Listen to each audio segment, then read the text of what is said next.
Welcome to the Bobby Kudo Show, where we dive into the fascinating world of human experiences and excellence. With special guests, real-life anecdotes, and thought-provoking discussions. Get ready to unlock and tap into your absolute potential with your host, manifestation coach, Bobby Kudo. Ladies and gentlemen, welcome to the Bobby Kudo Show. I am your host, Bobby Kudo, and today I'm joined by a very special guest, Mr. Bobby Walason, author, writer, director, producer, entrepreneur. Welcome to the show, sir.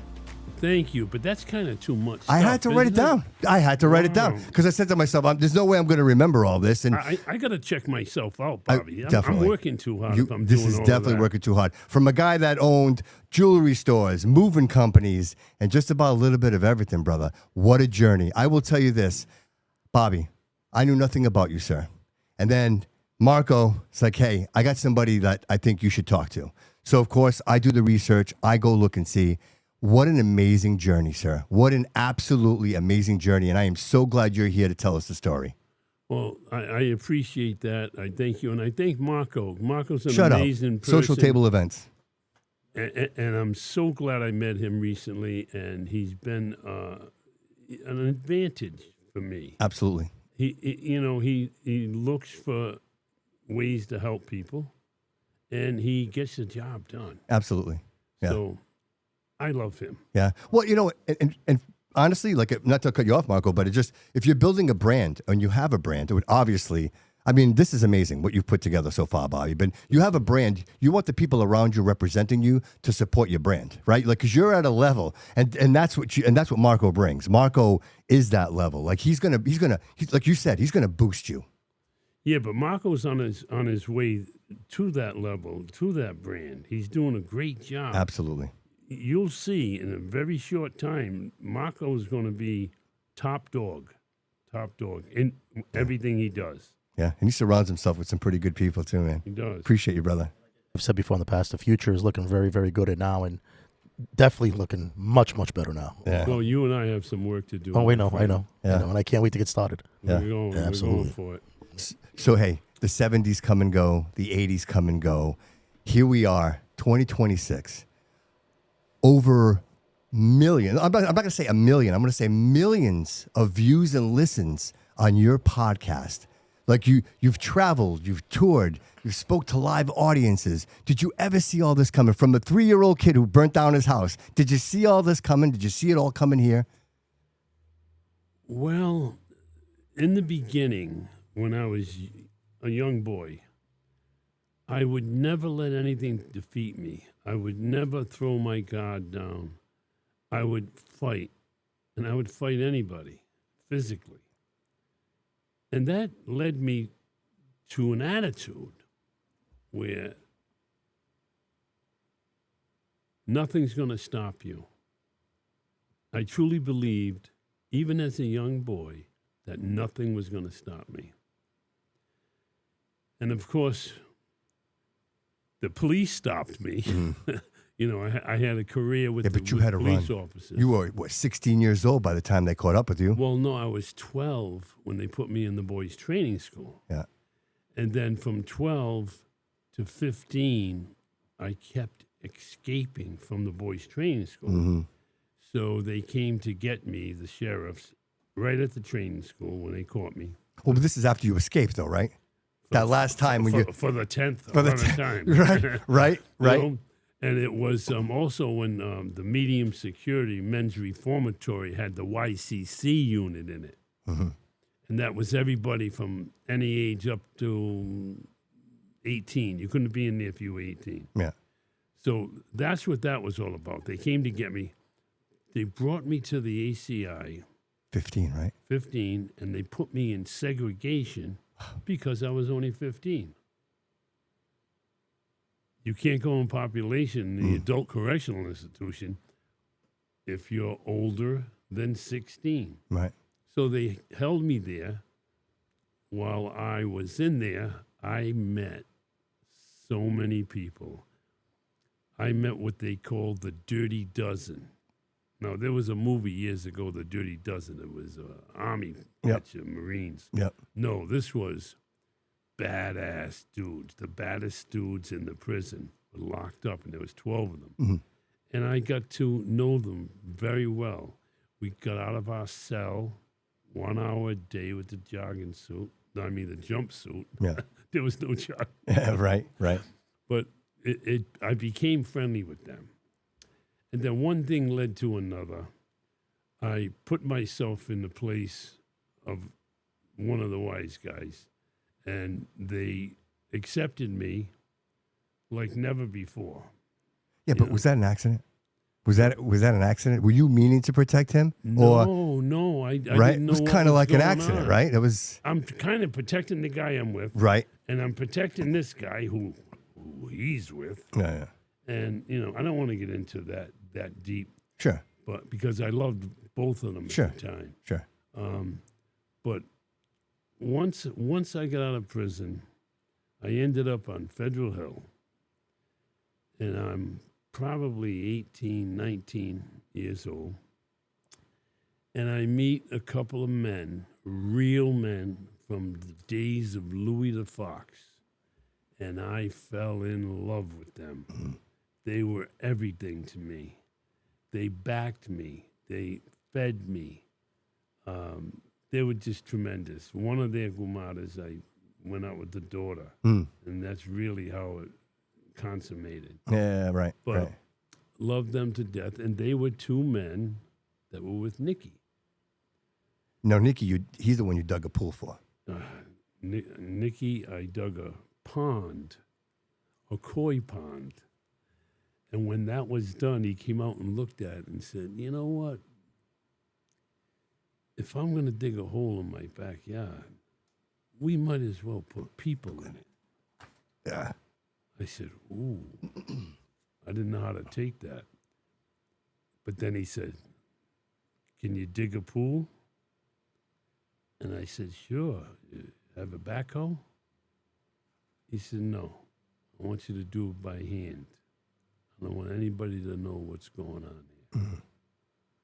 And when you do something honorable like that for a guy, he usually returns the favor, and he did. He took me under his wing. I was like his man secretly. Right. Right. You can't. I'm not. I'm unmade. Right. You know what I mean? Right. So. Right. But that was one of the most fascinating, intelligent human beings that I have ever met in my Strategic, life. right? Very strategic, right? I mean, if you want to take a look at Marlon Brando, Yep. you get the feel of Marlon Brando from this guy. And life went on. I became ballsy. Wasn't too much at the time, but became ballsy after that. And my ability to fight and knock people out and shake people down and do all these. Your ability to take a beating. No, right? No. With the state police. Because that's what that's what got you out of the ACI, right? Yeah, but if you want to go back to the state police, that's where I met Brennan Doherty. Now, Brennan Doherty is such a man, and you can split him down the middle. Brennan Doherty could be a wise guy, no problem. He can be colonel of the state police. Right. Absolutely. He is one of the nicest, sharpest individuals I have ever met. Forget the fact that he's a state trooper. I'd like a few of the state But you met him, right? Boxing, right? Was that what first time you met him was boxing? Grundy's gym. We go into Grundy's gym. My manager takes me up there. We're getting ready for the Golden Gloves. And they put me in with John Dino Dennis. Now, Dino was like 6'4", 255, 260 at the time. The best jab I've ever been hit by. Yeah. And we just went at it. I guess they knew I was coming. They were told that I was coming. Like, right. I'm coming. Wow. You guys are the greatest. Yeah, right. And then I got in the ring of Brennan Doherty. Brendan can hit you from 7 feet away. Mhm. All he has to do is come forward a little bit and snap that jab. And he had a great jab. Yeah. And we had a great round or two together, but that's all it was. Right. You know? Right. And you have that respect for each other. There was that. Oh, thing. yeah. Right. Yeah. But see, I don't know if people know this, but you were quite the athlete. I mean, swimming, right? Like you were. Yeah, I loved any type of sports. In a different world, in a different life, you're an Olympian. Maybe those are big words. But those are big numbers. Like you were putting some serious numbers out there. Like you were scholarships, right? Yeah. It was the scholarships. I'm still depressed over this day that my father didn't allow me to go to La Salle Academy just for swimming. Right. It isn't like I was doing anything devious. It was just for swimming. Right. So, but he let that go, and that's what really set me off. Well, that's a direction in life, right? Like that could have changed the trajectory of your life. It's something you really wanted, you were really passionate about, and it was a good thing. But well, seeing that he didn't do that, I went in a different direction. But I decided to be a little more aggressive, tough, mean, take no prisoners type of attitude. I couldn't get the other life. yeah, So I said, let me go after this. right. And that's Well, it's what you know, right? It's what you know. It's what you know. I A 12-year-old kid living in a cardboard box. It's what you know. You know what I mean? That box thing, that was it wasn't as bad as you think, though. But still, Because it was a refrigerator box. Bobby, It was big. it's I took Christmas morning, and Yeah. you're getting beat with a Christmas that's tree, what bro. was You know what I mean? And yeah. and nobody comes looking for you. Like that's the part. They You never said those came. words, and it like broke my heart. I'm like, he's right. Nobody came looking for you, man. Nobody came. They just didn't bother. My mother couldn't even say a word to him. He would chop her down like a tree. So she had to keep quiet, and they never came.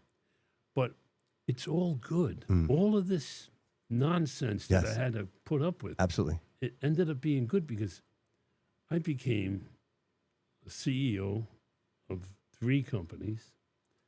I had a construction company, asphalt paving, Yeah. that I didn't know how to do when I started, but Right. it happened. Right. The jewelry business, I manufactured costume jewelry for companies like Trifari and Monet. Oh wow.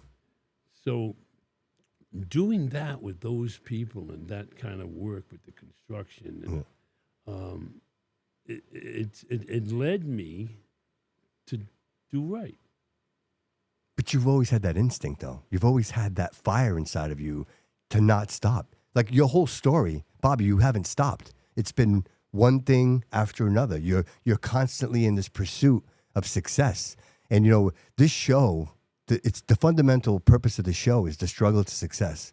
It's finding the absolute. It's when you're at the absolute bottom and somehow you find the absolute pinnacle. And when you're featured in a Netflix special and you've got 27, 40 episodes written, like that's the success, that's the chase. And here you are telling that story, brother. So everything in between, it's all part of the clay that shapes the man that's sitting across from you right now.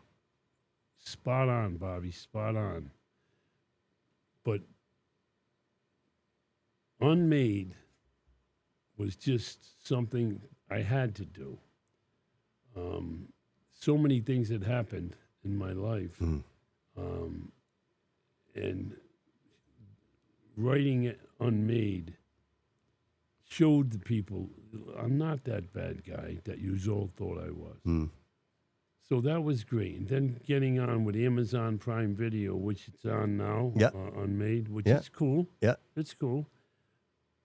But Boss Angel, Bobby, I'm not even sure how I came up with that. All right, so let's tell the audience. Boss Angel, it's show the audience right here. Right here, give me the shot, buddy, right here. My cam, right there. And this is available now, right? Yeah. People can buy this now. Amazon, Barnes and Noble. Amazon. I just ordered this one, but he brought me a copy. He's going to sign it for me. That's also available on Amazon and Barnes & Noble, Unmade.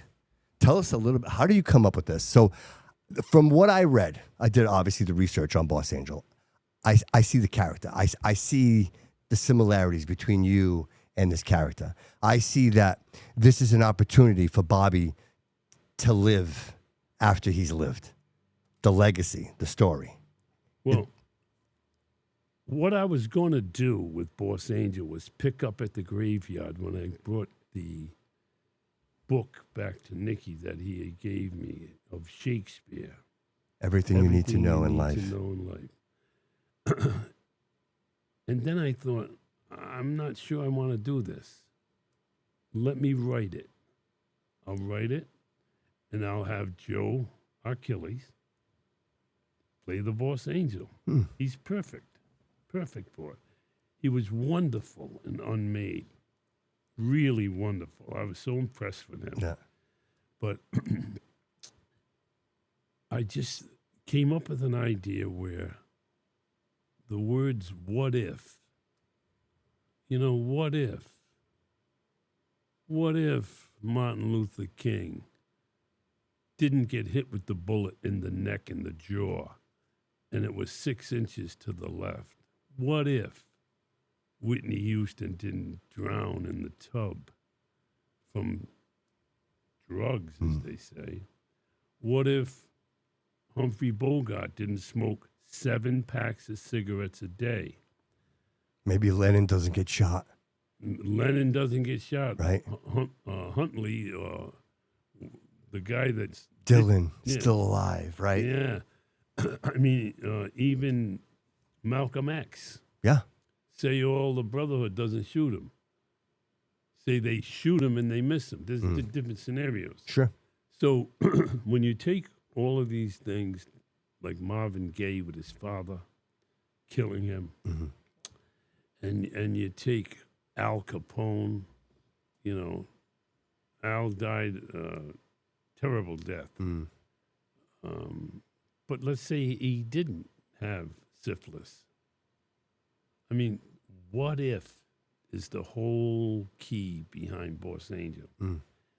And I just kept writing them and producing them. So Boss Angel, the premise, right? So Boss Angel is a mob boss. He gets hit. He dies. He's not a mob boss. Okay.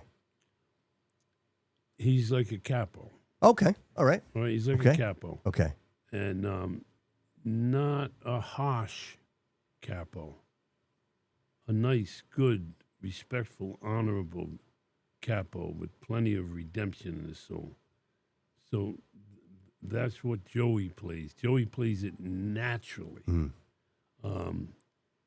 But it's, I just happened to pick the first episode of Marilyn and the Kennedys.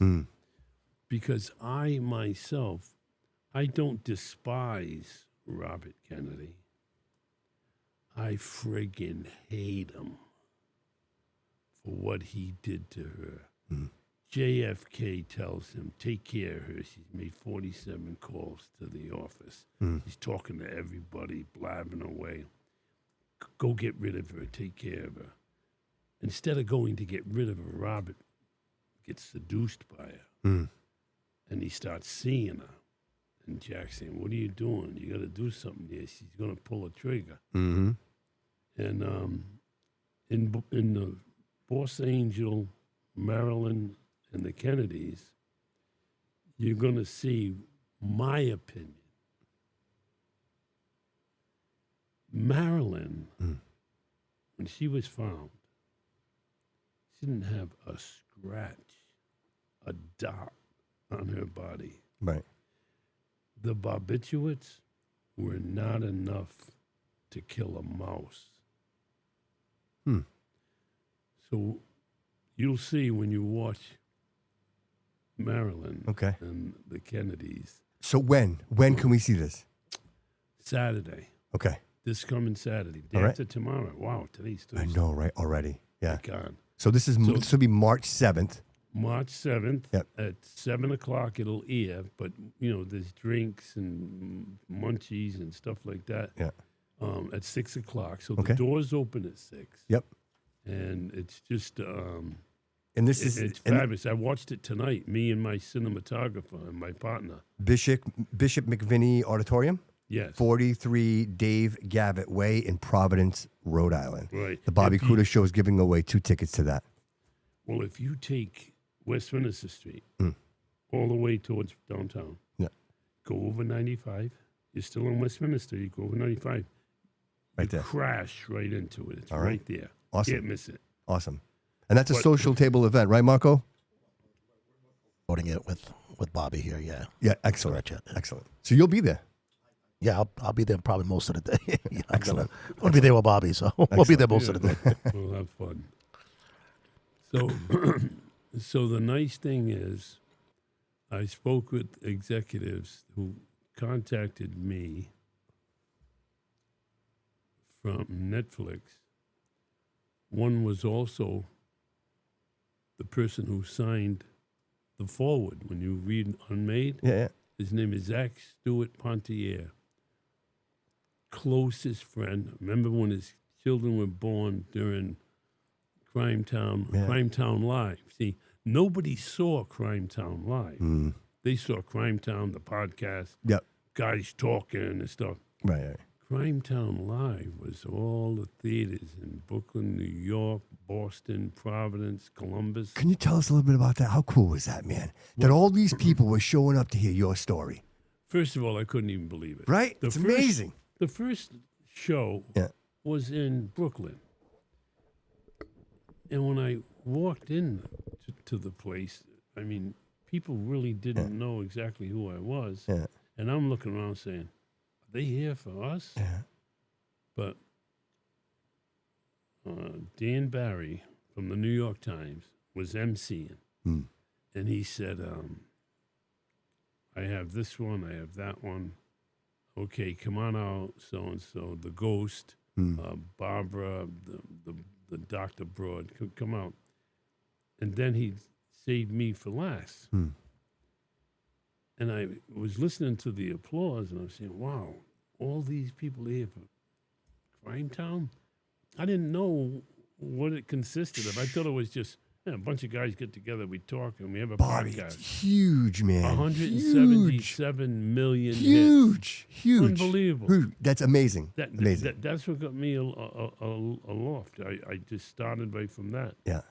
But it was really cool because when Dan Barry would say, okay, ladies and gentlemen, you know who we have left. The people started applauding. And I said, oh, my God, what am I going to do? Right. They're all applauding for me. Wow. Right. I'm bashful, you Right. know? Yeah. And but when I came out, it was cool. It was so cool. And that first show gave me my title, my sentence of the whole entire podcast. It was, Bobby, tell us what it was like back in the day. I said, okay. Back then, being a wise guy was the coolest fucking thing on the planet. It was so cool.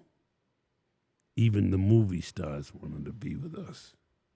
That's it right there, man. That did it. That's it That right did there. it. I was last all the Yeah. time. Signature right there, man. Yeah, I got goosebumps. I got goosebumps hearing him say that, man. That's awesome. That's awesome. Yeah. And you know, there's like 5 guys, maybe 6 from Unmade that have passed. But I miss Jerry Tillenhaas more than anything. Really? More than anything. I have other friends too that are involved. Yeah. But you got to have your favorites in life. Of course. You have to. You can't just say, "Oh, I like you. I like you. I like you." No. Right. That's right here. Yeah, right. You know? Right. So he's my buddy that I miss the most, and we had a good time in the podcast. But it took me over and above as far as the books, making the movies. They were things that I feel that I had to do. I didn't have to do Boss Angel, but it's bad to the bone, Bobby. It's bad to the bone. Even the first episode is going to blow your mind. The music's going to twist your brain. Wait until you watch Marilyn and the Kennedys. Yeah, I can't wait, man. I'm Boss excited. Angel. I'm really excited. Dude, I'm sure the fans can't wait to see this, man. I'm sure everybody's waiting to see this. It's been a build-up, right? How long have you been working on this, like in totality? Well, I did the trilogy, Yeah. Boss Angel 1, 2, and 3, Yeah. about almost 3 years ago. And I decided to do the movie once I got the film hub to go ahead and distribute to Prime Video. Sure. I said, well, that's great. He can do that. But then as I'm going along writing this for series, Yeah. the amount of pay for Amazon was nothing. Yeah, right. It wasn't worth. Yeah, you'll the find that effort. most of them are that way. It's not worth it. Yeah. But Bobby, you got Netflix, who pays you right up front. This is what we're giving you. Yeah, but Bobby, you have to have quality. Like they pay for quality. That's why they pay you, because this is quality content. You know, it's funny. There's nothing out there like this. No. Like you're encompassing so many genres, right, into this one entity, that even if you're sitting with, the boyfriend and girlfriend can sit and both really enjoy this because they're going to find the commonality in the characters. Yeah. And,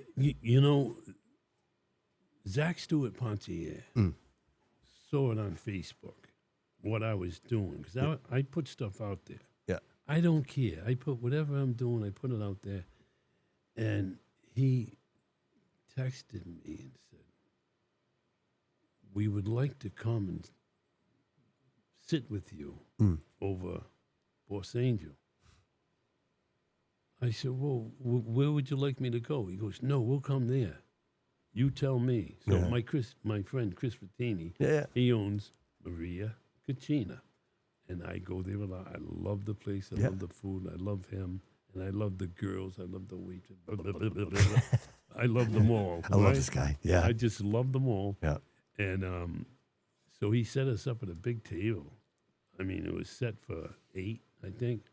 And there was 3 of us. Yeah. So I brought an accordion file. I could stick 27. I had 40, but I could stick 27 episodes in it. Yeah. So I brought it. I said, hi, how are you? She goes, okay. Do you have all the episodes? I said, well, I got 27. She goes, well, can you let me read Marilyn and the Kennedys? Because that's the one that Zach. Right. He's like, you gotta read this thing. You gotta read this. Right. And she's in charge of all the series. Okay. Right. And so she read them. She couldn't believe it. She said, you have to take this to Amazon because you have a movie with them. I said, oh. She goes, yeah, you have to do it or they'll destroy the movie that you're doing. It won't be good. Really? I said, oh, all right.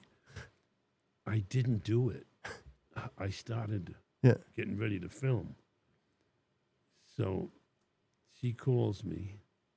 She sees some stuff on the film because I was putting it on it. Yeah. All the people involved with taking pictures and videos and putting it on Facebook and Instagram. So she says, can you meet us? I said, yeah, where? She goes, you name it again. I said, all right, Antonio's in Knightsville.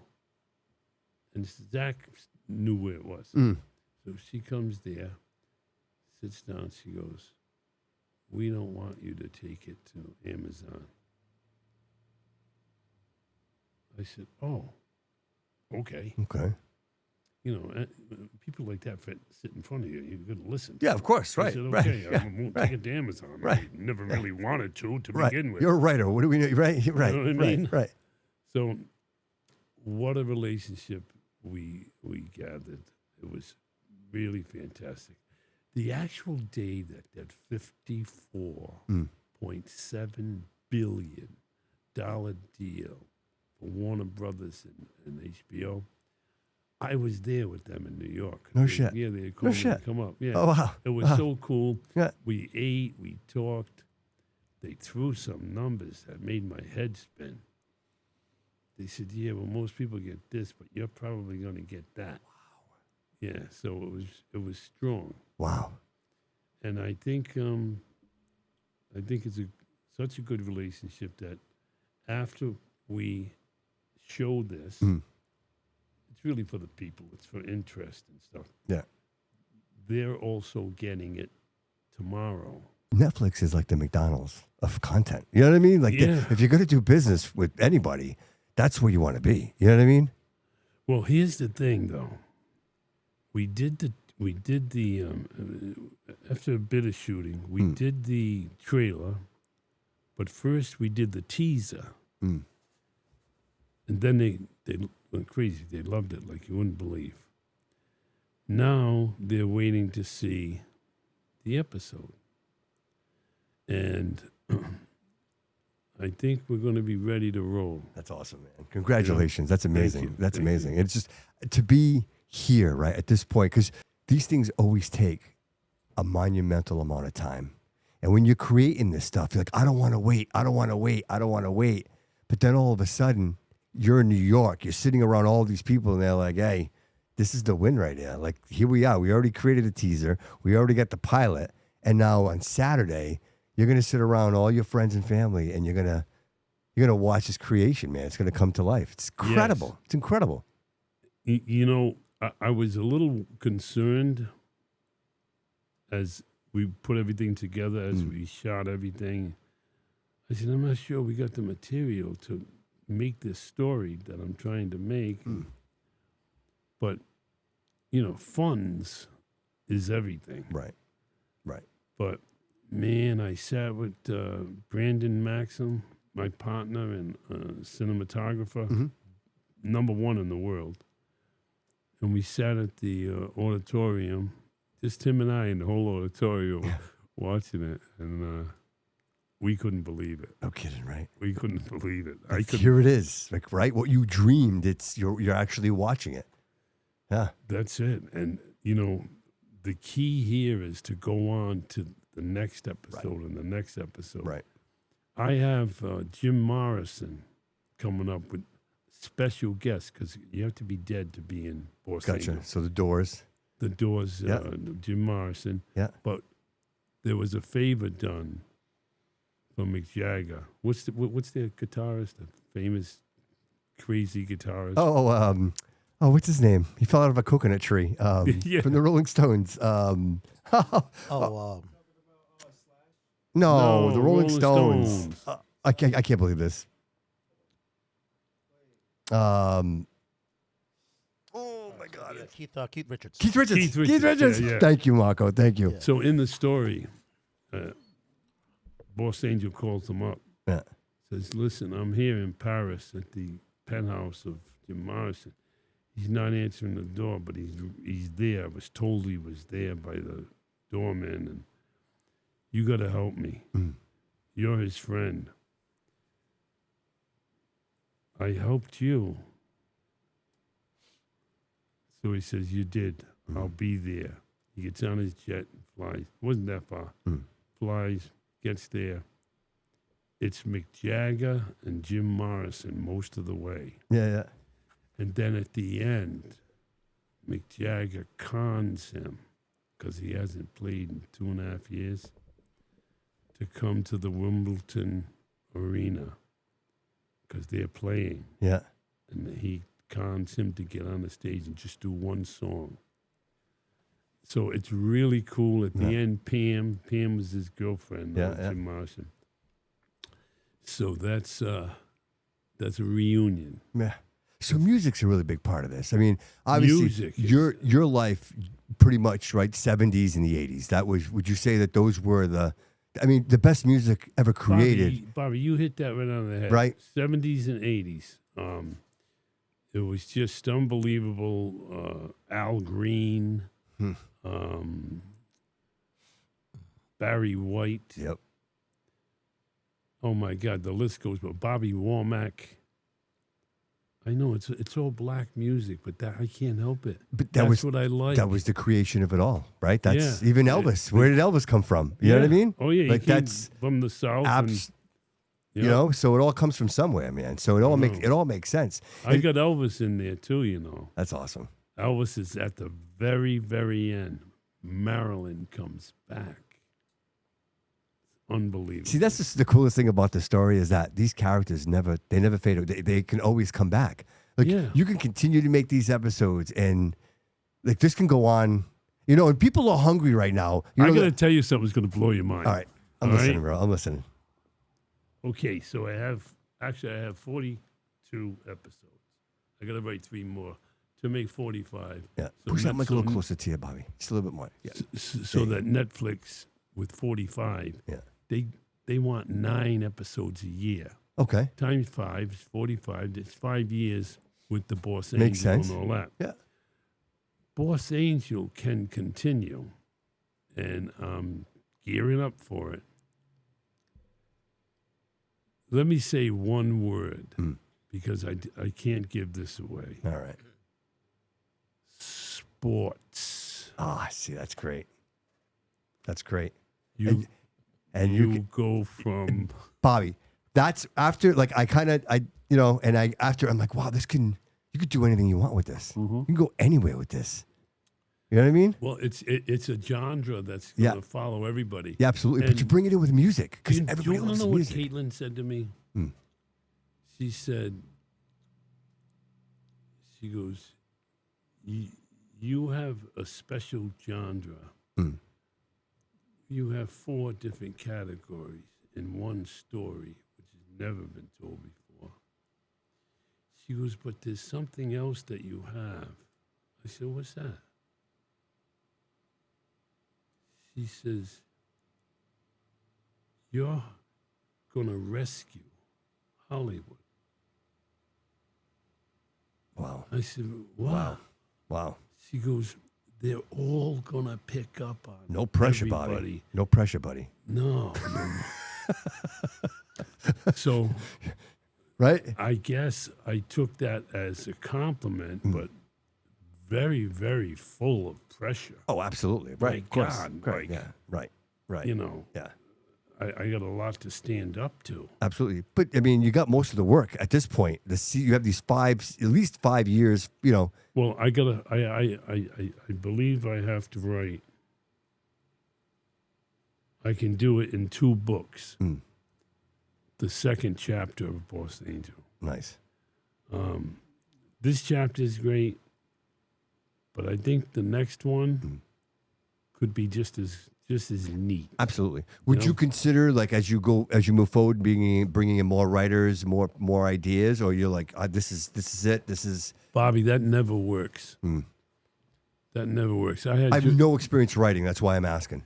Well, I had Joe Broadmeadow help me with Unmade, but it was really me. I was in Florida, living in Florida, sending the stuff, email back and forth, pages after pages after pages. And there was too much where I had to correct.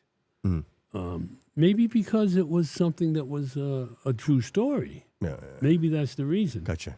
But Boss Angel, that had to be mine. I didn't want any interference. I know. I knew what I wanted I know to the do. feeling. It's the same thing here. I don't want nobody. I don't want nobody fucking with my shit. Like just. No. Yeah. I mean, yeah. You know, I have Whitney Houston in there. That's a saga. That is such a saga. I may stay or keep that for last because she was so unbelievable, that girl. No one's ever sang the national anthem the way she did. Like No. that no one will. That will never be duplicated ever. Bobby, Ever. No one's Never. ever sung the way she sung. No. I agree. You know, I agree. And then I had my man Barry White. Barry White is an intricate type person because you don't get too much out there about him. You can't study him. Right.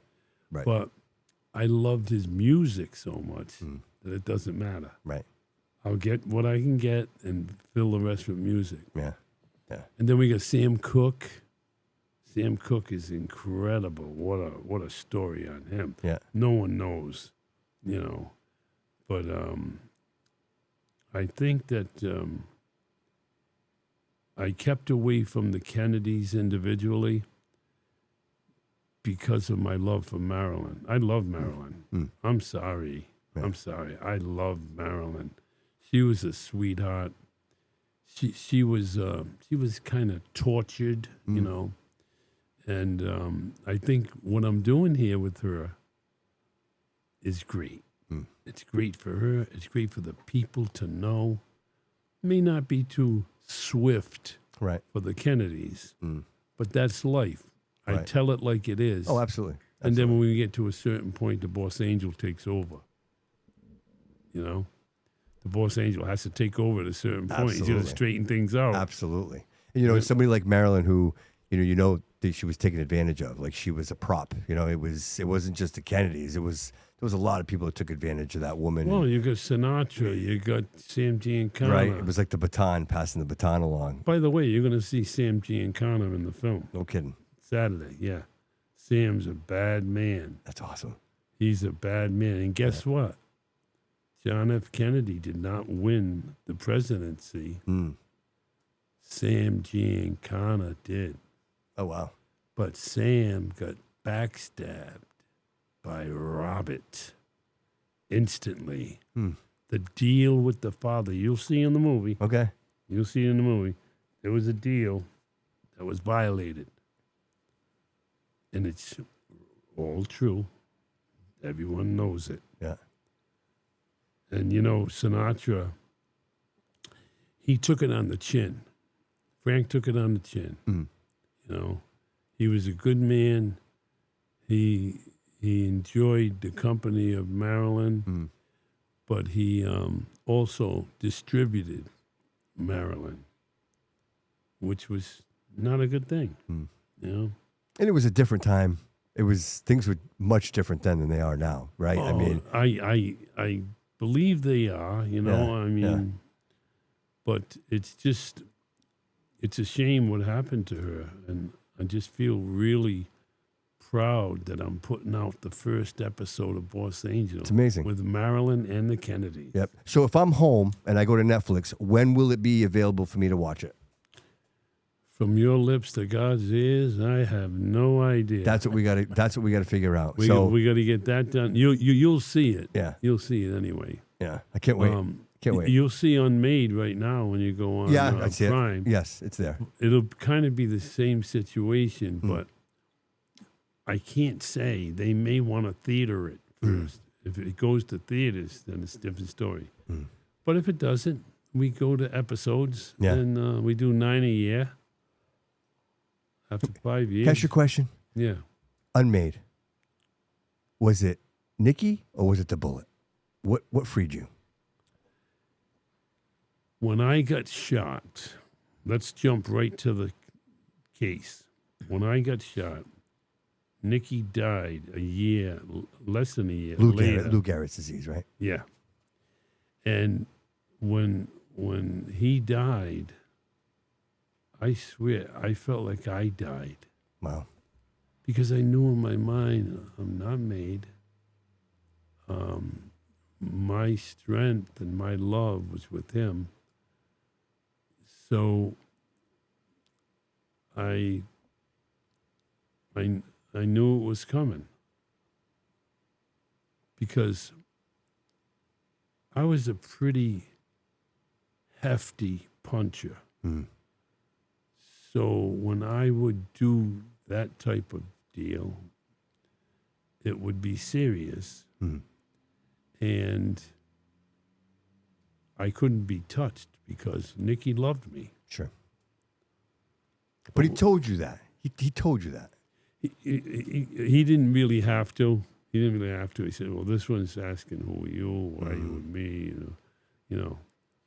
But he was one of the greatest men I have ever met. I've ever had the honor of meeting. Fantastic human being. Loved his children. Loved his wife. and still control what he had to control. Right. Right. You know? Right. And you know who else we haven't even mentioned?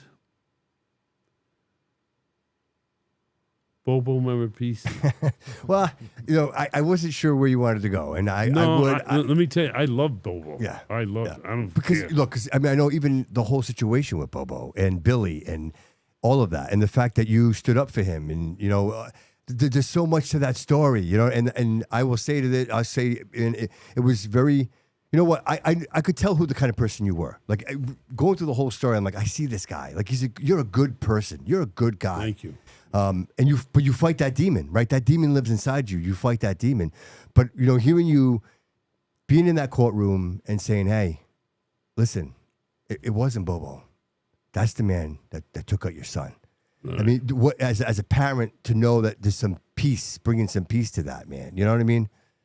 Well, that was important to me because the kid that was killed, his mother, every time she came to the court, she would just explode and sob and cry.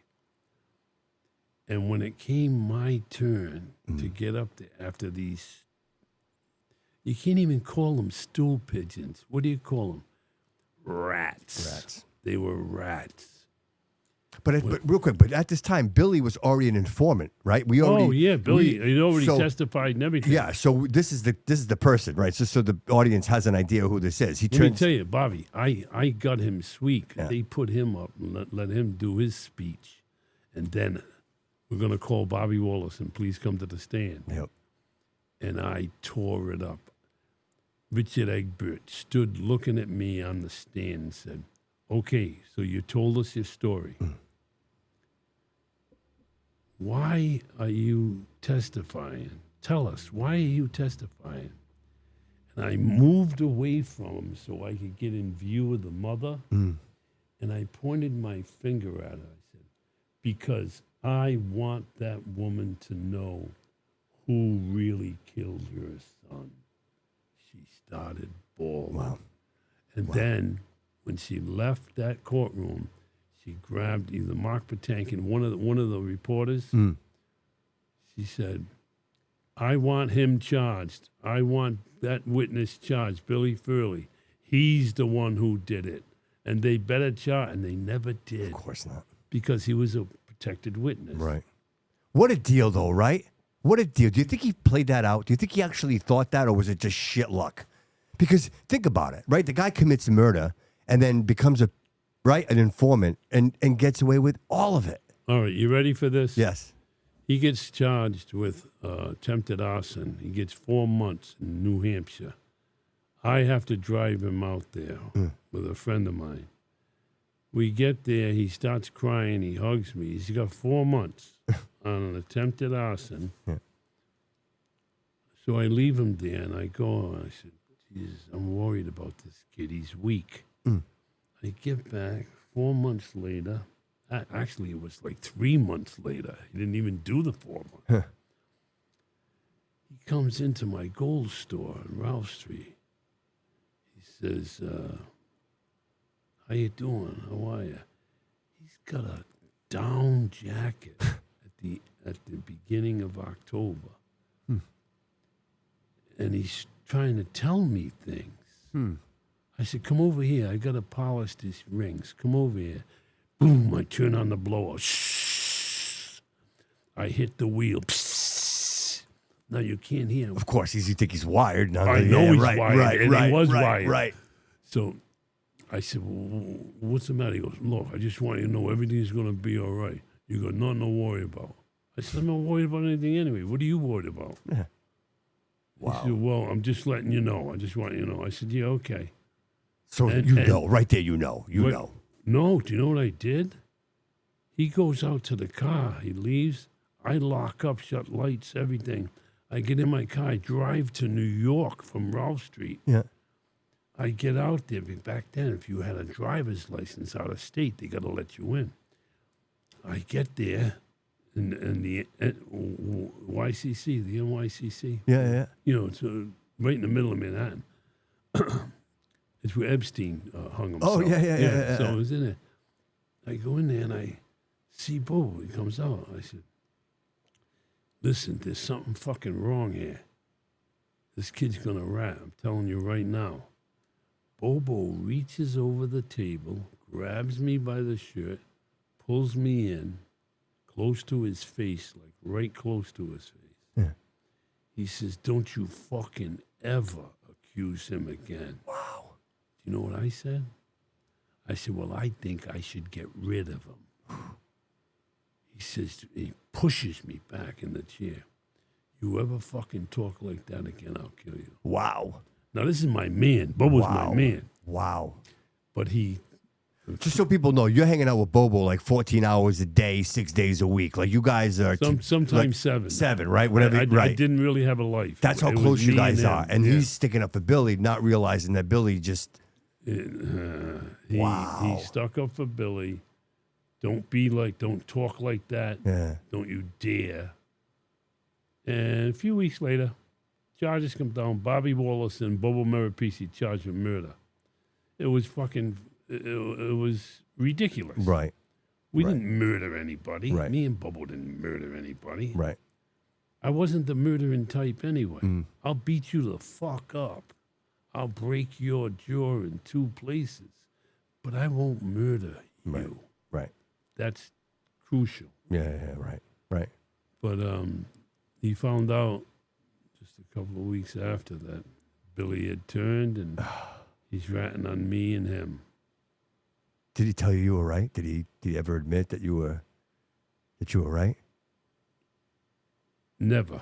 Wow. Never admitted I was right. Wow. And then, beside the... Because that's got to hurt, man. Beside the murder of Marabella, Yeah. which we didn't do, Hmm. Billy had part in. Me and Bobo didn't do it. Right. And the McElroy, the 20-year-old kid with the baseball bat. Billy beat the fucking kid to death, not us. Right.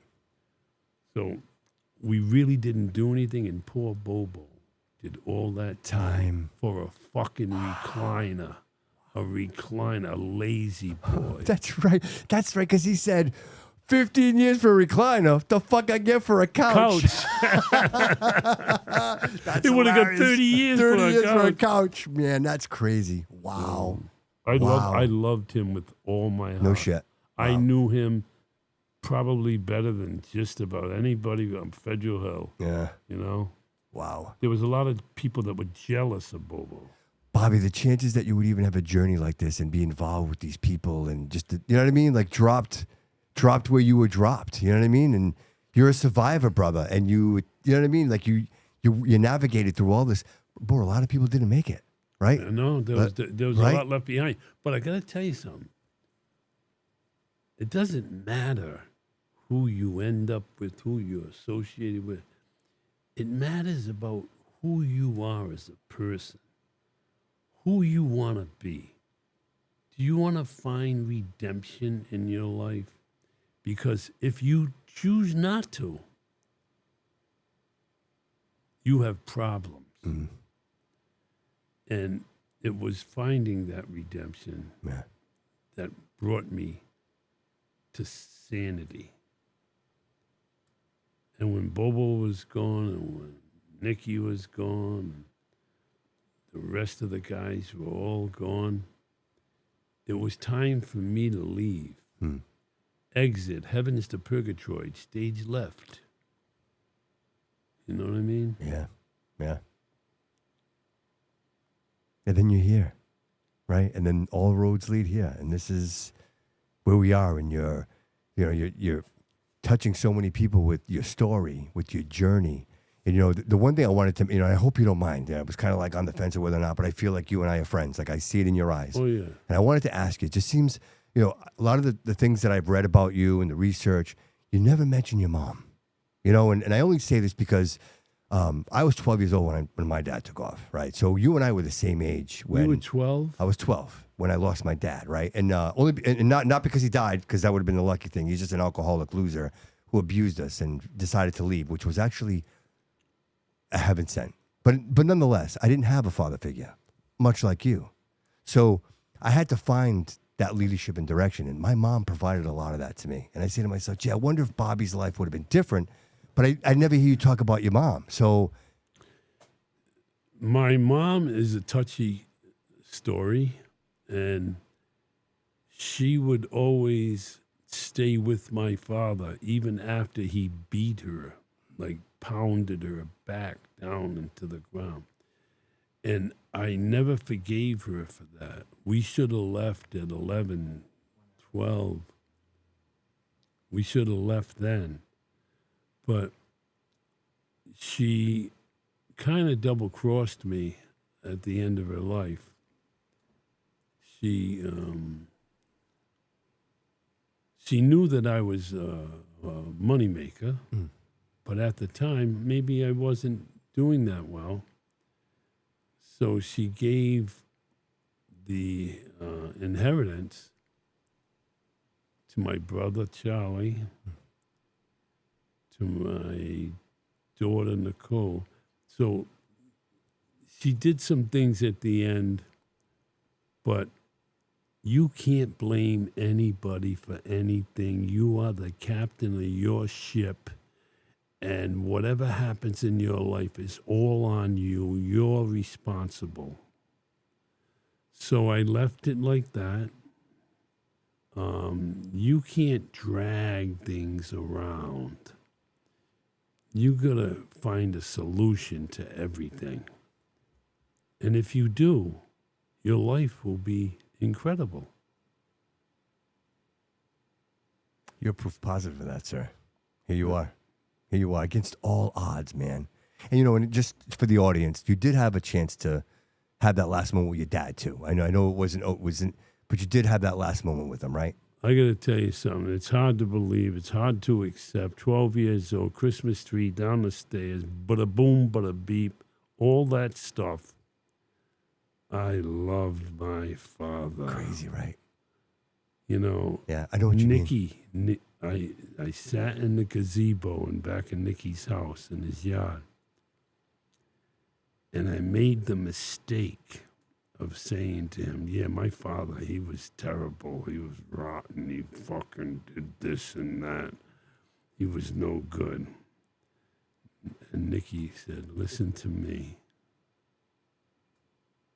Your father, you should honor regardless. He's your father. Don't look any other way. That's the way you have to take him. And I looked at him and I said, wow, I've never had anybody tell me that before. Right. You know, he told me so many things, so much wisdom, so much honor, so much loyalty. Nicky Bianco was the best man I ever known. Wow. Period. Wow.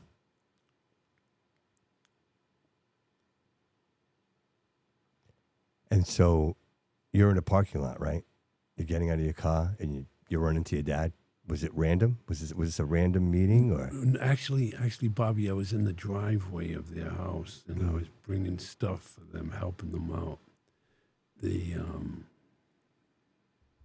My father came down the back stairs and he came walking over to me. And he already knew about all the things that I was involved with and where I was heading. And he said,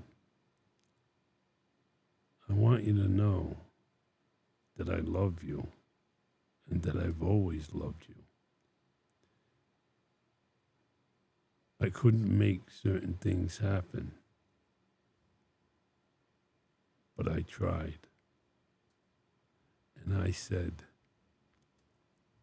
Dad, come on, don't worry about it. That's over. Come on. And we hugged. Wow. That was the first makeup ever since I was a kid. It brought you some peace, right? What's that? It brought you some peace. Oh, yeah. I was feeling really good after that. My father hugging me. I never got a hug. I got a lot of slaps, punches, and I love it when you say I recognize my aunts and uncles by their ankles because I spent more time under my bed than I did on it. You know, I couldn't understand him saying that, making us do that. I couldn't fathom why. That's the hard. Those are the, you know what, you'll never know why. No. Because that's not who you are, Bobby. And No. and I struggle with the same thing. Like you went through those things, those situations, and I watched, much like you, the abuse, right? And I could never figure out like why doesn't she leave? Why don't we get out of here? And you never figured it out. And much like the same reason, like all those years had passed, and you're looking at your dad, you're like, I love you, man. Like you're my dad. Like somehow that it's embedded in us. You know what I mean? And you look past all that and realize they are the creator. You know. But Bobby, you do know that I love you in the driveway was the only time we exchanged that. That's crazy. And him putting me not in the bed, but under the bed, that showed me courage because I went under the bed. Strength because I endured. Stayed under the bed. Yeah. And, but I didn't realize it at the time. I realized it after, where I don't care who you are. You disrespect me, get ready. You got something coming that you would not believe. And I'm not saying that because I'm a tough guy. I'm a pretty tough guy, but I'm not a tough guy. I just like to enjoy people and respect them and have them respect me. Sure. But he didn't. He didn't. He was so ruthless. And my sister Cindy had to get under the bed too. You know, it was terrible. Did you have two sisters, Peggy and? No, I had two, Cindy and Patty. Oh, Patty. But Patty was my baby. Patty was a junkie. She died of a heroin, cocaine overdose. Sorry to hear that. No, she Yeah. was junkie all her life. Wow. He threw her out at 15. She got with other people that did dope. And Well, that was the reason your when dad. she was 30 right? something. That was the reason your dad threw you out because you were with her, right, that morning. Yeah, for Christmas. Yeah. Yeah. But my dad was riddled with guilt. He was so bad that he couldn't reverse it. There was no redemption for him. There was no reversing it. He was just bad. My mother knew he was bad. Couldn't do nothing about it. But I rebelled. And Survived, bro. You survived. Yeah. You know what I mean? Like you did whatever it took to survive. Like you didn't give up. You kept your head above water, and whatever it took and whatever it meant, you did it, man. You're the proof positive testament to the will to decide to make a decision. Be like, I'm just not going to lay here and die. Like I want to be something. I want to create something. And it seems like you've taken a little bit of everyone. You know, you're sitting here across from me, and you mention these names, and it's almost like I see these people. Like I can see the love and compassion that you have for them and how they've shaped who you are. It's like you've taken a little bit of each one of them, and you've taken that along with you. You know, right? Like I think Nikki, the compassion that Nikki showed you is the compassion that you show everyone else. You're saying this is the greatest man you've ever met, and you're learning from that example. Your dad didn't show you that. Nikki did. Yeah. No, that's true. I also want to mention something as far as great men and compassion. The Barbados for Monticellos. They treated me like I was a king. They did everything but crown me. Wow. I became really close to Bobby. We're close in age. And his father, Robert, just respect like you would not even dare go near. And Donald and Joe Barbado. Those people showed me class. You know, I wore jeans I wore T-shirts. Nikki took me up there to meet them, and they took charge of my wardrobe. They taught me how to be classy.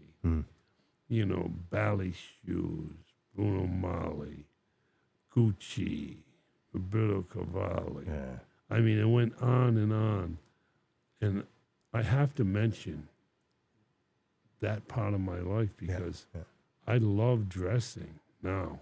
I will not go out unless I'm sharp to the bone. Love it. Me too, man. Yeah, I like You know what I mean, Bob? Yeah, I feel good, man. I want to look good. Yeah, we feel want, good. We want to always look Absolutely. good when we go out because you never know You never what know. lurks. Absolutely. You never know when you're going to run into Chelsea, right? You never know.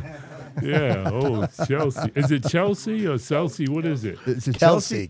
Is it Kelsey? All right, Kelsey. Kelsey. With a K. Shout out Kelsey. CH, isn't it? It's K? Kelsey. Yeah, with a K. Oh, okay. All All right. right, let's make sure she watches this. Kelsey. All Oh, she was. Well, she will now because we're giving her a shout out. Well, you know what I mean? Kelsey, I want you to know that I love you, and I will treat you like a queen. There you go. And there's nothing nobody can do about it. Perfect. That's right. Kelsey. Kelsey at the George. Absolutely. Absolutely. Bobby, such a pleasure to have you here, sir. I really appreciate it. Bobby, you're excellent. Come You're on, man. fantastic, man. I enjoyed your company. I appreciate your you. language. Can I everything. call you friend, sir? Like I would love to call you my Yes, friend, of and I would course. love to have you come back. Will you please come back? Yes, but All I right. mean, we covered everything, but Yeah. I could come No, back. listen, I can talk forever, and you've got there's a lot I want to ask you about. And, well, you know, we can talk about what happens with Netflix. Absolutely. That's a reason to Absolutely. really come back. 100%. Actually, you know what? The only reason I need you to come back, sir, is to sit in that chair and just have a conversation with me. I am so intrigued by your journey, sir. Like, I want people when people hear this episode, I want them to hear that they may be at the worst possible situation in their life right now.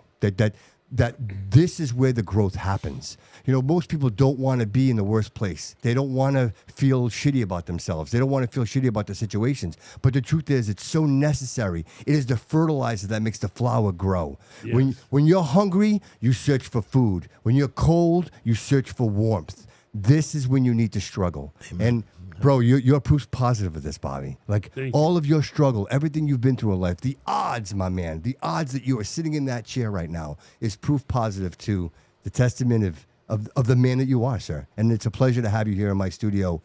Well, I appreciate you so much, Bobby. You're so cool. Thanks, man. And you do a great job. But I want to mention one thing before we close that we haven't talked about. And it's very important. All right. How, why, and where I got shot. We need to, unless you want to wait for the next. I mean, we could wait, but listen, I know how it happened. But if you want to share it on the way out, I think it's only fair. I think it's only fair, let right? the listeners know. Let the listeners know. Yes. You know what? There's a lot of people, and I know that's a big thing that they're all waiting to hear. All right. And let's talk. So let's talk about that. Okay, so let me set it up real quick. So you're at the bar, and you tell Nikki, I want out. Nikki says, you were never in. You're free to go. Lou Gehrig's disease, he passes away. You're working the furniture business. Take it from there. Well, I was working the bodybuilding business, international bodybuilding. Yeah. Nikki had not passed yet. He was in the prison hospital with Lou Gehrig's disease. Doing 11 years. Okay. All right. Which was bogus. But he's a man. Okay. So I opened the gym, and I closed the gym in about a year and a half, 2 years maybe. And a couple of people owed me money. $17,000 on one person, $19,000 on another person. The reason for one person was I remodeled the house for him, and the washer and dryer didn't fit. I took out the prints. I said, this is exactly what the prints were. Oh, she don't want to pay you. I said, okay. I'll see you soon. Another guy I had to deal with, and I thought it was him, but it wasn't him. For years, I thought it was him. And I fucking loved this guy. I loved him. So the banks closed. All the money was lost. Then I went back to the other guy. I had him meet me, and I said, you have to pay me now. You get somebody else to do the right specs, but you got to pay me. Yeah. And he said, well, I'm not going to let her do that. And I took a butter knife, and I put it under his chin, and I lifted his head up. I said, if you don't pay me, I'm not only going to kill her, but I'm going to kill you, and I'm going to kill your family and your fucking dog. Shit. Well, little did I know, he had a connection all the way to like number 2. Oh, wow. Yeah. Wow. That bad guy. That Yeah, guy yeah. that drinks scotch and he gets mean. Ooh. Well, so I said, well, I don't know what I'm going to do here. I knew it was coming, but he sent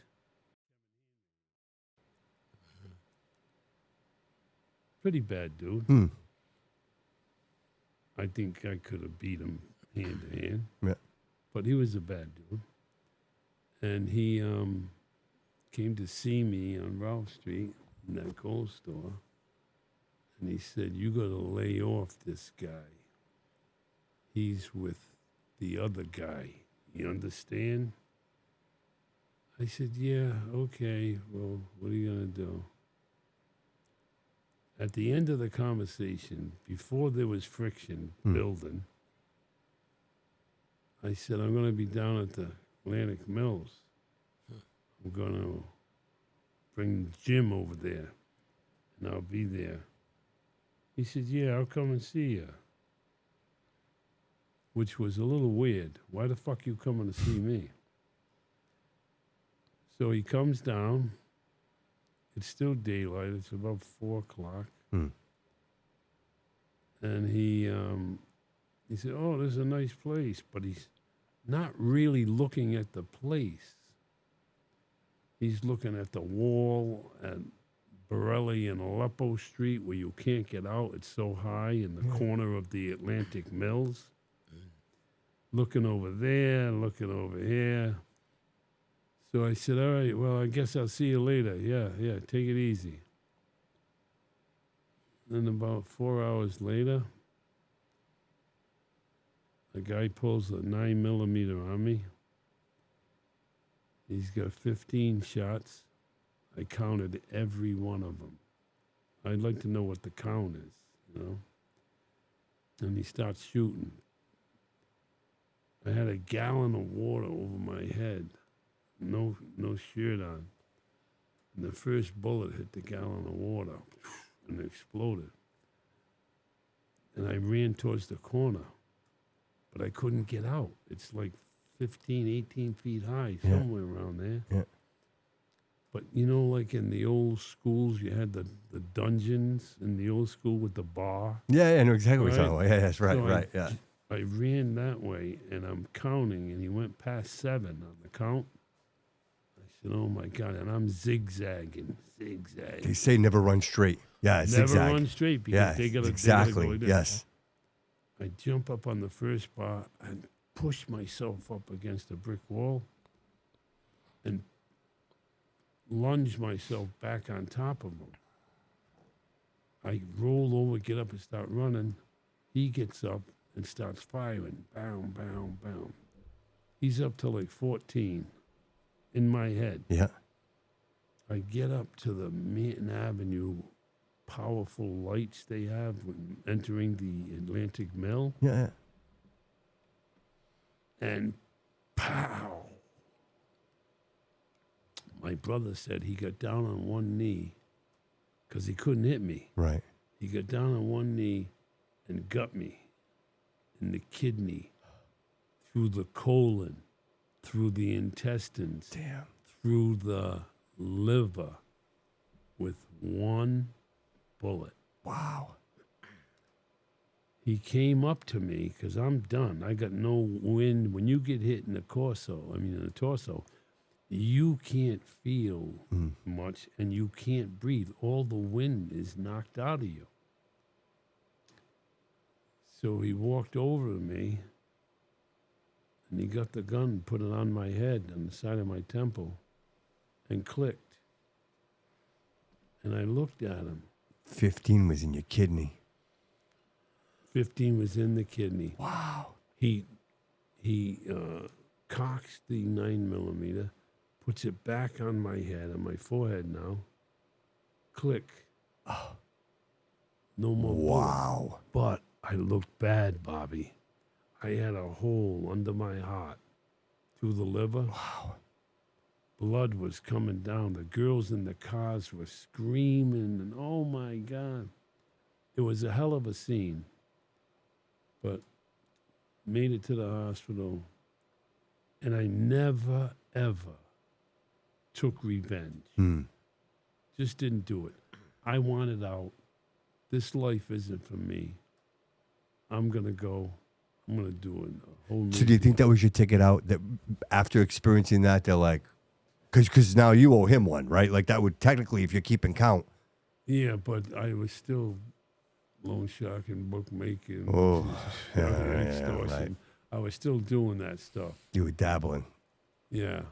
And prior to that, I got charged with a gold robbery of $1.6 million of Armburst chain. Yeah, well, it was good. I had a gold store. The guy came in. That was the end of your marriage, wasn't it? No. No? No, the end of my marriage was November. But that was the gold, right? You didn't even get, they tried to get you on the gold, right? Oh, yeah, Brendan Doherty arrested me. Right? They thought they had me, but they didn't. They couldn't get nothing on me. 9 pounds of gold was in the car. It wasn't my car. The kid, Joe, was a stand-up kid, Yeah. you know? But that was something, you know. When you add up all the heists, Yeah. Lufthansa, and all them, 6 million, you add all that up to the 30-something million on the bonded vault. When you add up all of that stuff, it's all split up. I was considered the largest heist for a single man Wow. in history. Wow. Imagine that. Man. Boy, did I spend that money. Hey, so real quick, you're in the hospital. You got a hole in your chest. How long before you're like, I'm out of here? You get up and get out because you didn't stay. Well, first of all, when I woke up, Brendan Doherty was over my face. Who did it? He said, no, he didn't. He goes, look, we found out who did it. Oh, wow. Look at the pictures. I said, I don't know who they are. I don't know what you're talking about. You know, but it took about 16 days for me to come out. Wow. Yeah. I remember walking into Monticello's and Ray Gardner was my stylist. Yeah. You got to have a stylist. They set you up. Yeah. I love Ray. And Ray said to me, what are you doing out? What the hell are you doing out? What are you doing? I said, don't worry about it, Ray. Come on, hook me up. I want to go out. Hook you up. And he opened the jacket and he looked, there was still blood on the Bandages. bandage. Man. He's a great friend. I love Ray. But that was something. That's amazing. And that, like, I think what you were already there, like you knew, right? But that that set it for you. This is like you recover from that, and your life is different, right? You never looking back, right? You realize that this is your out. Like you punch your ticket, right? I was a thickhead. Even after I got shot, I wanted to go around and say, "Hey, how you doing? Yep. How you doing?" Yep. I couldn't get away from it. I loved the life. Yep. Let me tell you, all those guys up there back then were incredibly friendly and loving with each other. We would work together, do things, make it happen. They were the best. I mean, there's some people that are still, if you want to call them made, whatever that banana is, I love them. Loved them forever. Yeah. You know, great guys. I wouldn't forgive myself if I didn't ask. CNC, buddy. And did you hang out with him at all? Did you have any? The only thing with me and Buddy was we met at Alex Tomaso's club off South Main Street on the side there. And I had a killer first wife. Only in looks. Anything else, I got to pass on. But Buddy gave her, he was looking at her. Even while he was talking to me, he kept his eyes on her ass, her tits. She was Miss Figure USA. She was fourth in the universe pageant. Oh, wow. So she was a knockout. But he was disrespecting me. Yes. So, Yeah. Yeah. you know. But he was an ego guy. He was the guy had the biggest ego you ever seen. Like, Oh. and I think to him, that was okay. You know what I mean? Because of who he was. You know, Yeah, but if I would have punched him in the fucking face, right? his ego would have shrunk. Yeah. You would have killed him. I was Yeah, you pissed probably at would've him. killed him. I was pissed at him for doing that. Yeah. Alex was right there watching it all. You know? Alex knew. That was a funny time. Yeah. That was a funny time. But one other time I was on my motorcycle with another guy and we pulled up and then we went somewhere right near City Hall. We come back and start the bike up and the fucking sheriff comes over. Buddy wants you upstairs. We go upstairs and Buddy goes, "Hey, like, who do you guys think you are with those motorcycles?" I said, "They're not fucking straight pipes. They're regular bikes." And it ended up where he just wanted to, like, with his ego, talk to me. Because he knew. that He knew. manner. Because he knew. Yeah, obviously, he knew who you were. And No. oh, he didn't know who you were. Oh, he didn't know. Really? Yeah, he didn't know at the time. Huh. He found out, you know, a few years later. Yeah. But still, to do that to someone for a motorcycle. Yeah. Come crazy. upstairs. Like, yeah, right. You don't have anything else better to do, Mm. right? That was a different world, though, brother. That was right. That was a different time. Let me tell you, Bobby, Yeah. this is a different world. Yeah. Yeah. It's for sure. really a different world. For sure. For sure. Yeah. You know, between the tech stuff, the expense for everything. Yeah. It's just unbearable today. I feel bad for these younger people coming up. Where are they going? Sure. You Sure. know? So real quick, Bobby, before we walk out of here, if you could offer advice to the young folk listening to the show, right, who are on their journey and they're looking for some direction in life and they may feel like everything they do doesn't quite lead them where they want to be, what advice would you give them? Well, first of all, I would say don't you dare take any shit from anybody in your life, no matter what the situation. And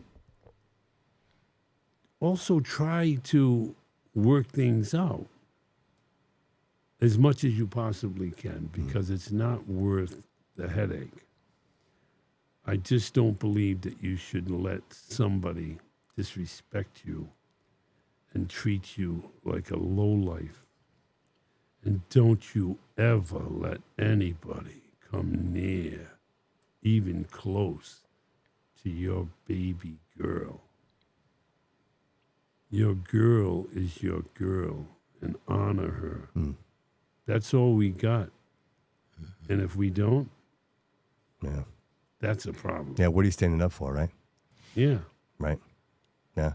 Well, you are a gentleman, sir. You're a class act. Thank you. And it's just been an absolute, like, I'll tell you what, Bobby, I was really excited for this episode. You know, I interview a lot of people, and not to take anything away from anybody that sat in that chair in the past, but, you know, it's all been purpose. Like, the show is driven by purpose, but there's a little something inside of me, like there's a, you know, like that fan boy in me that's kind of like, wow, this is a legend in my studio, and you have such an amazing story to tell, and you're not done yet. Like, this is all monumental things that you're doing in your life, and I'm so grateful that you chose to come in here and share this with me and with Marco and Studio B. And I just want you to know that Marco, if there's anything that I can do to support your journey moving forward, brother, that door is always open to you, my man. Anytime you want to sit behind that microphone, it's yours. I just want to say thank you for being here, and I appreciate it. Well, I'll tell you, you're a class act. Thank you, sir. You do a great job. Thank you. And I want you to know that I'll be back. Amen. Love it. And I just want a little more to converse with. Yep. And I will have that. 100%. And we'll tear it up, baby. Let's do it, man. I'm so into your journey. I really am, Bobby. I am. So real quick, Marco, just want to talk about Saturday. I want the audience to know everything they need to know. So you can. So the tickets are available right now. They're $35 a piece. You can inbox me directly. I can get you the tickets. I will meet up with you. No matter where you're at, I will bring you the tickets in hand if we need to do that. Or if not, you can show up there on Saturday at doors open at 6 o'clock. They're $35. The show starts at 7 p.m. It is the premiere of Boss Angel, Maryland and the Kennedys.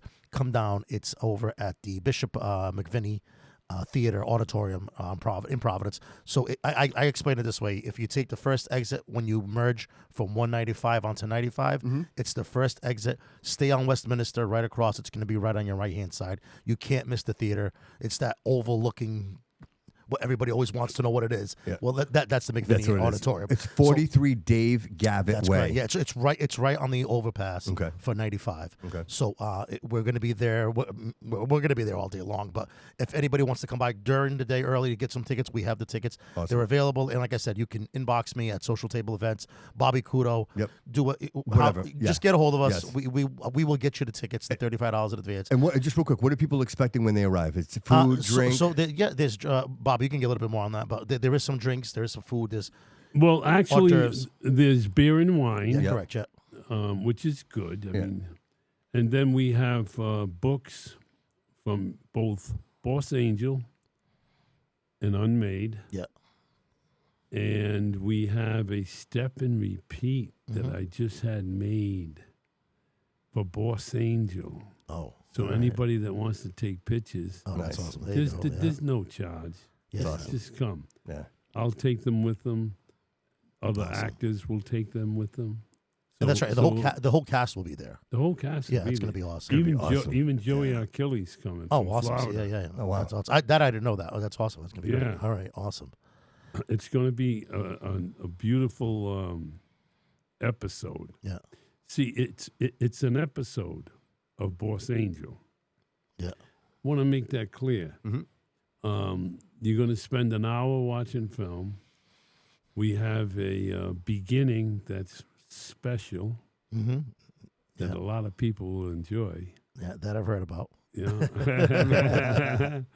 And we're just going to have a great time, and we're going to look forward to selling the concept. Yeah, I think we're going to be sold out. So I do suggest that people get there early if they plan on buying the tickets at the door. Okay. If not, reach out to us. The last event for Unmade, I believe we sold like between 600 and 700 tickets. Wow. Yeah, I think it was 750. So yeah. But you know what, Marco? You have what was I going to say? Jesus, I got lost there. It was like, so the last event was about 700 tickets. Like you said, 750. Yeah. So this event we're planning. this is a motion towards Netflix. Amazing. This is Yeah.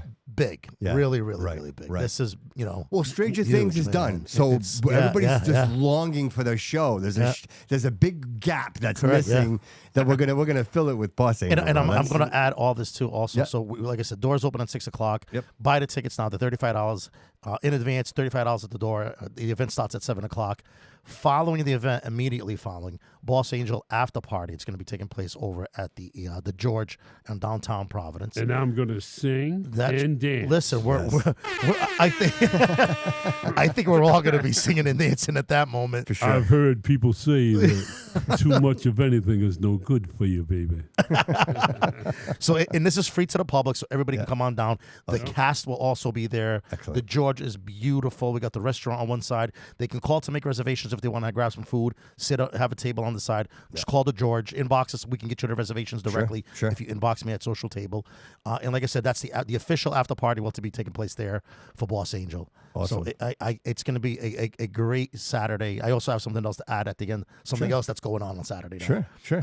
Outside of Boss Angel. So, but real quick, if anybody wants to get hold of you, it's 508-989-5552 Yep. or 401-722-9992. Now, I just want to announce that we would appreciate cash only. Cash on. Correct, yeah. Tickets are cash only. It makes it so much easier. Absolutely. If somebody does have Venmo or anything like that, we can deal with even a credit We card. have it. We have the Venmo. If somebody needs to buy tickets with a credit card, they can reach out to me directly. I can make that happen. That's not a problem. Oh, good. We can definitely make that happen. So it's and there won't be extra fees or extra charges like that. If somebody wants No to buy on my convenience credit- fees? There's no no, convenience- no. Oh, They can reach good, out to me good. directly, and we can make the credit card purchase through me, and that'll be fine. Excellent. We could definitely make that happen. Excellent. What else you got there, buddy? So, adding on to Saturday night, another huge event, which is a friend of ours, Alex Tommaso, great gentleman. He has got the world legendary DJ Louis DeVito at Medici Saturday night. Doors open, I believe, at 10 p.m. Some tickets are still available. This is all VIPs are sold out. Wow. All standing VIPs are sold out. Wow. We have, and I mean, like when we created VIPs to sell some additional ones, and we're completely sold out. There are some tickets, very, very, very limited tickets available. Okay. This will sell out. So best way to get tickets right now. They want tickets. Just How they get it? honestly, I've been having people. I had since I've been sitting here, I had 3 people hit me up for tickets. Oh wow. Go on Eventbrite. Okay. And just buy the tickets for it. This. I mean, Do I need a ticket?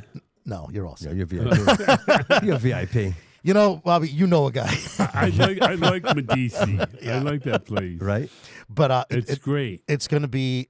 I'm so happy for Alex that this event is I can officially say it's going to sell out. Yeah, it's that's definitely crazy. going to be a sold out event. And Louis, the greatest thing about Louis DeVito, he does all the New York City undergrounds. Famous DJ worldwide. Has toured all over the world. Yeah. He's actually doing a open to close set. No Wow. opening DJ, no nothing. So He's playing the whole- everything for like 4 hours straight. Wow. This is to me this is going to be Louis DeVito's up to this point of the year. Yeah. This is the main show. So what time should I get there if I want to be there? So doors open, I believe, at 9 o'clock. 9 o'clock. Yeah, Okay. yeah. But you know what? Oh, at Medici? At 9 Medici. o'clock? Yeah, no. Well, I can go from... Yeah. Well, after the after party, it would have to be the Yeah. after No. party. So the After goal party. is we're gonna go to the after party. we're going to the premiere. We're going to the premiere, then to the George, and then we're all heading over to Medici. So after Correct, party. yeah. That's Medici, the so yeah, plan. at 10 p.m. Put me down. Yeah, Right. I got you on the list. Yeah. You know a guy.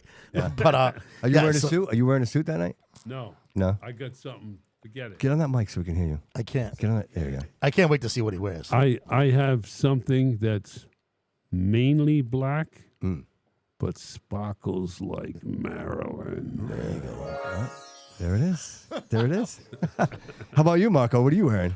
I'm gonna go with what I normally do, all black. All black. But I am wearing a suit. Black with I- Jesus. He We're- wears black we're with gonna Jesus. look like partners. I do wear a suit, so I will be wearing a suit that night. But Nice. Okay.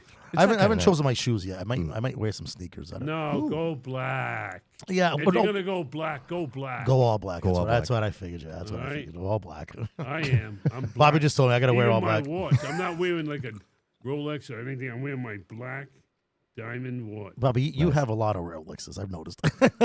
No, I'm looking for them. I'm trying to build. Me too. Hey, you guys are Fantastic. You're the man. Thank you for being here, man. You fit right in here. I love it. I love it. You have amazing energy, sir. You really do. You're unbelievable, though. You were spot on. Thank you, man. Wasn't he spot He on? is. He's. Listen, this is why I try to make this Friday. I love you, bro. Thank It you. was man. awesome, man. Beautiful. Thank you. I can't wait. Gentlemen, thank you so much. Anything else, Marco? Go. So tonight, Friday night, Yep. we're going to be at Medici for the old school party. It's a night dedicated to B.I.G.